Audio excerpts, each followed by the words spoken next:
Hello friends, स्वागत है आपका सहारा अधिकार न्यूज़ चैनल में। आज के जो हमारे मेहमान हैं उनका नाम है निज़ामुद्दीन राय, जो मुंबई कांग्रेस प्रवक्ता है।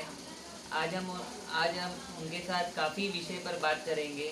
सबसे पहले जो पूरे देश में सबसे इम्पोर्टेंट मुद्दा चल रहा है वो है किसान आंदोलन। आज हमारे देश में ये देखा जा रहा है कि जो सच बोल रहा है, जो सच लिख रहा है, उसको उसके ऊपर देशद्रोही की कलम लगा दी जाती है। और किसानों की जो पुकार है, जो किसानों का दर्द है, उनको कोई समझने के लिए तैयार नहीं है।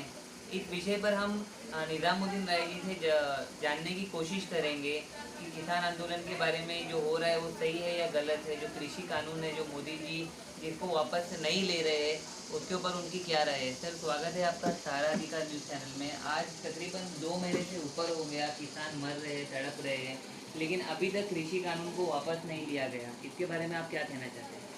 कल 3 महीने पूरे हो जाएंगे किसान आंदोलन को। ये देश की विडंबना है कि एक हिटलर शाही केंद्र में सरकार है जो किसानों को परेशान कर रही है, बल्कि यूं कह लीजिए कि ये 3 काला कानून लाकर किसानों के सेक्टर को, यानी कृषि सेक्टर को बर्बाद करने के लिए, अपने कुछ प्राइवेट दोस्तों को मदद करने के लिए हिंदुस्तान के इस कृषि सेक्टर को तबाह करने के लिए ये कानून लाया है। संसद में जिस तरह से गलत तरीके से पास किया गया और उसके बाद राज्यसभा में जब ये बिल लाया गया तो बगैर किसी संस्तुति के डायरेक्ट ही पास कर दिया गया और लोगों के बीच एक ऐसा भ्रम बनाने की कोशिश हो रही है कि ये छोटे और मझले किसानों के फायदे के लिए होगा। लेकिन आज पिछले अब 3 महीना हो जाएगा कि लाखों किसान दिल्ली के आसपास बॉर्डर पर हैं। अगर उनके फायदे का होता तो क्या किसान इस तरह की बातें करता? लेकिन चूंकि हठधर्मी सरकार है और ऐसी सरकार जो लोगों के मन की बात तो करती है लेकिन उनका कोई काम नहीं करती। आज पूरा देश में सोशल मीडिया का दौर है। अगर ये कानून सही होता तो अगर कोई राजनीतिक दल उसका विरोध कर रहा होता तो आम जनता तक बात पहुंचाई जाती। लेकिन देश के हर राजनीतिक दल ने और उसके बाद खास करके किसान संगठनों ने इस कानून का विरोध किया है। बल्कि ये कानून सिर्फ कानून नहीं बल्कि किसानों के लिए ये डेथ वारंट है, यानी उनके मौत का जो है ये एक तरह की सूचना है कि वो अपनी खेती को बर्बाद करेंगे। पैदा करने के बाद भी उनको कोई भी चीज़, उनके दाम उनके बराबर नहीं मिलेगा। पहले की सरकारों ने जिस तरह से प्राइजेस के लिए फिक्स एक कानून बनाया था कि किसान अपनी चीज़ को सरकार के रेट पर आराम से बेचती थी, आज उस तरह की बातें खत्म कर दी गई हैं। कहने के लिए मोदी सरकार और उनके मंत्री ये कहते हैं कि ये दबाव नहीं है, आदमी इसमें स्वतंत्र है, लेकिन ये बेईमानी का एक ऐसा मकर जाल है कि जो एक बार किसान उसमें फंसेगा वो सीधा बर्बाद हो जाएगा। इसलिए आज देश का विनाश करने पर ये सरकार पूरे तौर पर तुली है।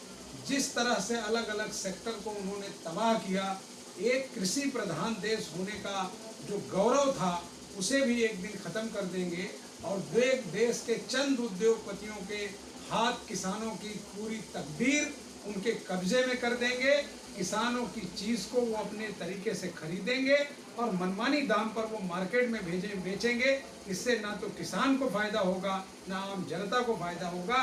इसलिए सरकार को चाहिए कि अविलंब जितना जल्दी हो सके इन कानूनों को रद्द करे और देश के किसानों से माफ़ी मांगे और किसानों का जो नुकसान हुआ है सरकार उसका मुआवजा दे और धरने को खत्म करे। सर, सूत्रों के अनुसार पता चला है कि मुंबई में भी लॉकडाउन फिर से शुरू होने जा रहा है। इसके बारे में आपकी क्या प्रतिक्रिया है?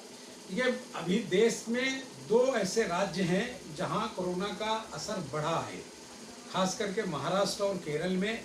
बल्कि लॉकडाउन की बात तो यह है कि कल रात कई जिलों में महाराष्ट्र के लॉकडाउन लगा दिया गया। कई जगहों पर कई जिलों में रात का कर्फ्यू लगा है। मुंबई में भी उन्होंने सख्ती किया है। बीएमसी ने, पुलिस ने, राज्य सरकार की चेतावनी है कि जनता को अपने हित के लिए उन्हें सरकारों का साथ देना चाहिए और कड़ाई से कोविड-19 का जो नियम है उसका पालन करना चाहिए, मास्क लगाना चाहिए। ज़रूरत नहीं है तो रोड पे बेवजह क्यों निकलें, भीड़ भाड़ के कार्यक्रमों में जाने से बचें। ये बिल्कुल सत्य है कि अगर इस तरह के हालात बढ़ते रहे, क्योंकि कल एक दिन में 6100 कुछ केसेस आए हैं। अगर यही हालत रहा तो सरकार की मजबूरी होगी, क्योंकि सरकार की जवाबदारी है कि वो जनता को बचाए, जनता के हित के लिए सरकारें काम करती हैं। इसलिए राज्य सरकार और मुंबई के कॉरपोरेशन ने जिस तरह की गाइडलाइन जारी किया है, लोगों को उसे फॉलो करना चाहिए और लॉकडाउन से बचना चाहिए। सर, जैसे कि हमारे मुंबई के कमिश्नर, उन्होंने भी अभी अपने ट्विटर पे टैग किया है कि जो मास्क नहीं लगाएगा उसको 1000 रुपया दंड है। ये बात सही है? हाँ, बिल्कुल सही है, क्योंकि अभी तक कॉरपोरेशन 200 रुपया दंड वसूल रही थी, लेकिन अभी ये अधिकार कॉरपोरेशन से हटके पुलिस को भी आ गया है, क्योंकि सख्ती आवश्यक है। अगर लोगों को बचाना है तो उन्हें ये सब चीज़ें बतानी होगी, वरना लोग मजाक में, हंसी में एक गंभीर समस्या से जूझेंगे। और जब तकलीफ आती है तो शहर में समाज जो आदमी बगैर मास्क का घूम रहा है उसका इशू नहीं है, उसकी वजह से उसका परिवार तकलीफ में आएगा।